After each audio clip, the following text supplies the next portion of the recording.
자, 다음에 테스트 목록 설정이 있네요. 과목 통합. 모든 과목을 한 과목에 보여줌. 과목 구분. 과목별로 다른 주소를 사용함. 이게 뭐냐면 지금 테스트 출제 한번 가서 볼게요. 잠깐. 이렇게 보면 지금 테스트가 출제된 게 여러 개가 있는데 과목을 보면 뭐 일어, 사회, 수학, 영어, 또 사회 이렇게 돼 있잖아요. 이거를 학생 페이지에서 또 이대로 출력이 되겠죠. 통합이니까 이쪽에.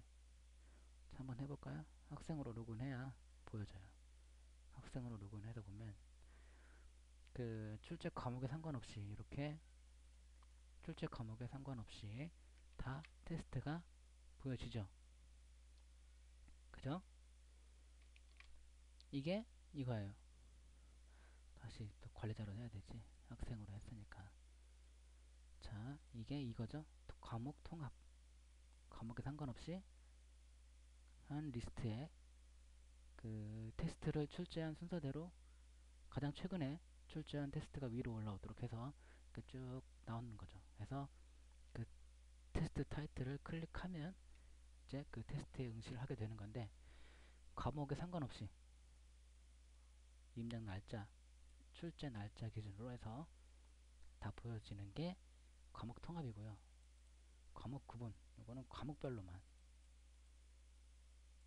자, 그러면 그 과목 통합은 조금 전에 봤죠. 이거죠. 과목에 상관없이 보여지는 거고 과목 구분 어떻게 하는지 보도록 할게요. 과목 구분 선택해서 우선 저장을 해놓고 그냥 이 상태에서 바로 학생 페이지 가서 학생으로 로그인해서 보면 뭐라고 나오는지 볼까요? 자, 테스트 목록 설정이 잘못되었습니다. 이렇게 나오죠. 여기 보세요. 테스트 목록 설정이 잘못되었습니다. 그죠? 이게 무슨 소리냐면 다시 관리자로 로그인해야 되죠. 학생하고 지금 학생 페이지하고 관리자 페이지를 왔다 갔다 하느라고 이렇게 로그인을 여러 번 하는 건데 여러분들은 학생이면 학생 페이지만 왔다 갔다 할 거니까 또 관리자는 관리자 페이지만 할 거니까 그 뭐냐 그렇게 예, 그렇습니다. 상관없는 게 저는 이제 왔다 갔다 해서 이제 설명을 해야 되니까 좀 이렇게 좀 로그인 했다가 로그아웃 했다가 다시 로그인 했다가 해야 되니까 좀 복잡해 보이지만 쓰시는 분들은 복잡할 거 없어요. 자, 과목 구분 이렇게만 하고 아까 설정을 했죠. 이렇게 해서 학생 페이지 갔더니 이렇게 테스트 목록 설정이 잘못되었습니다 라고 나왔죠. 왜 그러냐면 이거를 과목 구분을 했으면 그 과목을 바꿔줘야 돼요. 자, 테스트 과목 메뉴가 있죠. 테스트 과목 클릭해서 들어가서 과목별 주소가 있어요. 아래쪽에 주소 복사 클립보드라고 되어 있죠. 아이콘이 클릭 한번 해볼게요. 사회 클릭하면 이렇게 떠요. 이 웹페이지에서 클립보드 액세스할 수 있도록 허용하시겠습니까? 액세스 허용. 주소를 복사하였습니다. 제가 지금 그 사회 과목이죠. 사회 과목에 클립보드를 클릭해서 복사를 했죠. 자, 여기 들어가서 다시 또 학생으로 로그인해야 되겠죠. 학생으로 해서 자, 주소창에다가 붙여넣기. 조금 전에 복사했던 주소를 붙여 넣겠습니다. 그러면 이렇게 사회만 나오는 거죠. 사회만. 다른 과목은 안 나오고. 아시겠죠? 자, 그래서 이렇게 하시면 되고 다시 이거 좀 왔다 갔다 하느라고 힘드네. 자, 이렇게 과목 구분으로 했으면 설정을 과목 구분으로 했으면 반드시 테스트 과목 가서 이 주소 복사를 클릭해서 그죠? 그래서 이 해당 과목의 주소를 복사를 해서 그 복사된 주소에 접속하면 문제가 없이 테스트가 출력이 되는데 이 페이지 설정에서 과목 구분으로 해놓고 설정 과목 구분을 해놓고 여기에서 그냥 통합 과목 페이지 주소로 접속을 하면 이런 식으로 테스트 목록 설정이 잘못되었습니다 라는 메시지가 출력되면서 테스트가 출력이 안 된다 라는 거 꼭 기억을 해 주시면 되겠습니다. 나는 뭐 과목에 상관없이 그냥 다 섞어서 과목 통합으로 쓰겠다. 그러면 이렇게 설정하고 이렇게 접속하시면 됩니다. 아시겠죠? 지금 관리자로 로그인 상태니까 테스트가 안 보이는 거죠. 학생으로 로그인하면 보여집니다. 자, 한번 해볼까요? 학생으로 다시. 학생으로 로그인하면 보여지죠? 이렇게. 자, 다시 또 관리자로 로그인해야 되겠네. 자, 그래서 페이지 설정 어디까지 했죠? 여기까지 했죠? 자, 이제는 문제 수준 나누기 보도록 하겠습니다. 자, 문제 수준을 지금 10단계로 나눴네요. 10등급으로. 자, 우선 문제 수준이 뭐냐면 그 문제를 이제 입력하게 되는데 지금 입력하는 문제가 그 문제의 수준, 난이도, 어려운 거냐, 뭐 쉬운 거냐, 그 난이도를 10단계로 나누겠다는 얘기예요. 지금 10. 그럼 나는 한 100단계? 200단계로 나누겠다. 그러면 쓰면 돼, 여기다가. 100단계. 해볼게요. 1000단계는 좀 너무 크고, 100단계. 100등급. 해볼게요. 자, 다음에 문제 돼 있는 것 중에서 한번 문제를 변경을 해볼게요. 해보면서 이게 어떻게 적용이 되는지. 자, 보세요. 보면 문제 수준이 있어요. 문제 입력할 때. 그죠? 클릭하면 쭉 가서 몇 단계까지 있죠? 100등급까지 있죠. 왜? 왜냐면 패치 설정에서 100등급을 했으니까 문제를 입력하게 되면 그 문제가 난이도가 몇 등급짜리인지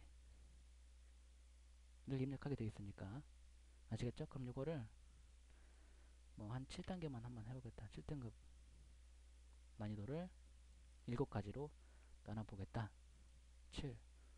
그러면 다시 문제은행 가서 문제를 변경할 때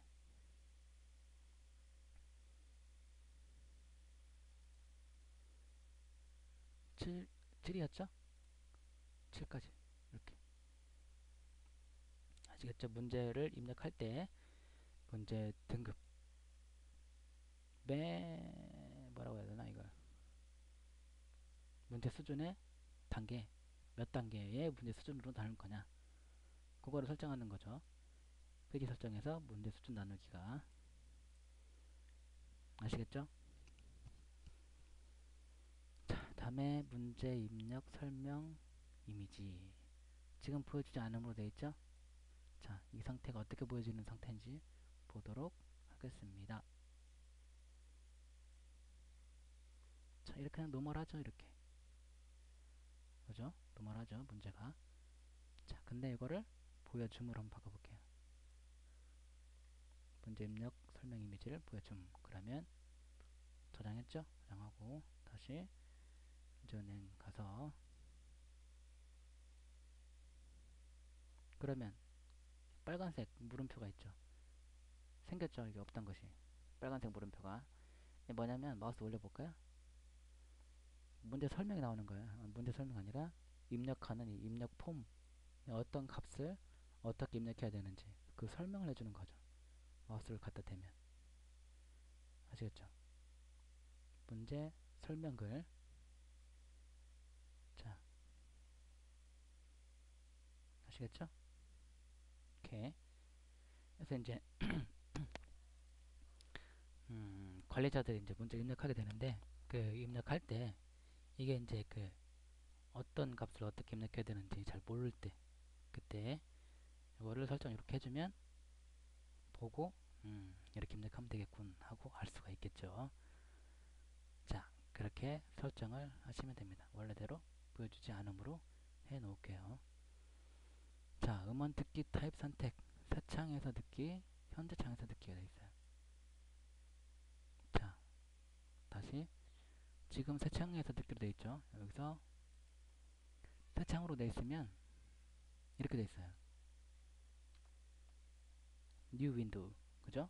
음원이 들어가 있는 문제 거기에 그 윈도우스 미디어 플레이어가 바로 출력이 돼서 보여지는 게 아니라 이렇게 이미지로 뉴 윈도우라고 되어 있어요. 그래서 클릭하면 뜨죠. 그래서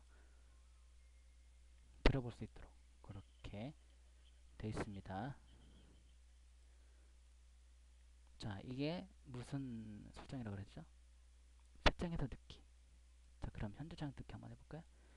현재창에서 듣기는 이건 조금 이건 뭐라고 해야 되나? 그러니까 그 한 페이지에 윈도우스 미디어 플레이어가 여러 개가 출력이 되면 그 페이지 로딩 속도가 오래 걸려요. 오래 걸리거나 아니면 멈춰버려요. 페이지가 먹통이 되는 거죠. 브라우저가. 왜 그러냐면 이게 이제 리소스를 겁나게 잡아먹어요. 윈도우스 미디어 플레이어가. 그래서 뭐 한두 개, 뭐 서너 개까지는 괜찮을 수 있어요. 근데 듣기 평가 같은 경우에 만약에 예를 들어 20문제면 거기에 20개의 음원이 들어가면 한 페이지에 20개의 미디어 플레이어가 출력이 되면 아마 그 페이지는 멈춰버릴 거예요. 아시겠죠? 그건 프로그램적인 문제가 아니라 원래 그런 거예요. 그래서 한 페이지에 윈도우스 미디어 플레이어가 여러 개 출력되면 안 돼요. 아시겠죠?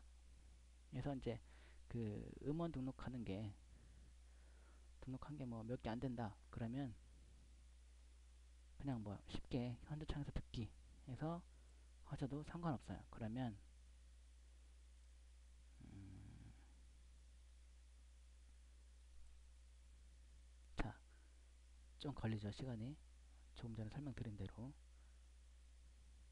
멈춘 건 아니겠지? 열려라, 열려라, 열려라. 아무래도 멈춘 것 같아요. 시청을 해서 다시 이럴 경우는 창을 강제로 꺼야 되는 경우가 생겨요. 봐요. 먹통 됐잖아요. 안 먹잖아요. 모래시계가 그대로 있잖아요. 컨트롤 알트 들 눌러서 꺼야 되겠네. 직접. 봐봐요. 응답이 없잖아요. 이게 뭐냐면 작업 끝내기.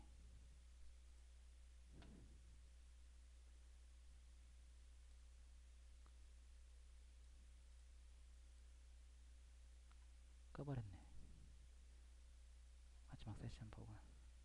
자, 이런 식으로 그 창이 꺼져 버리는 수가 있어요. 너무 그 윈도우스 미디어 플레이어가 많으면, 그러니까 음원 등록하는 음원이 많으면 그걸 이제 그 문제 보기에서 다 직접 윈도우스 미디어 플레이어로 출력이 돼서 보여지면 한두 개는 상관없어요.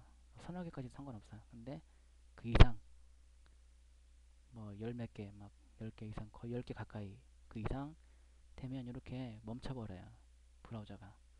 그래서 그 창을 강제 종료시켜야 되는 경우가 발생을 하게 된 거죠. 자, 그러면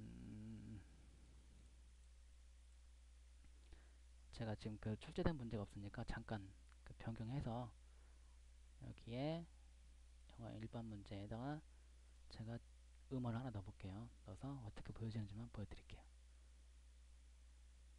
보기 파일에 음원 타입, 문제 음원 여기에다가 한번 넣어볼게요.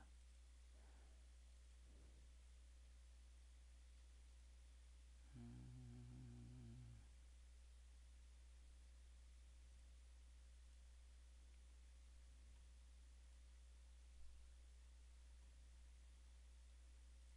자, 그랬고 페이지 설정에서 음원 듣기 타입 선택을 현재 창에서 듣기로 했을 때 어떻게 보여지는지 제가 조금 전에 그 음원을 등록시켰죠. 이쪽에 하나. 자, 하나가 있을 때는 바로 열렸죠. 페이지가 이렇게 해서 클릭해서 바로 들어볼 수 있도록.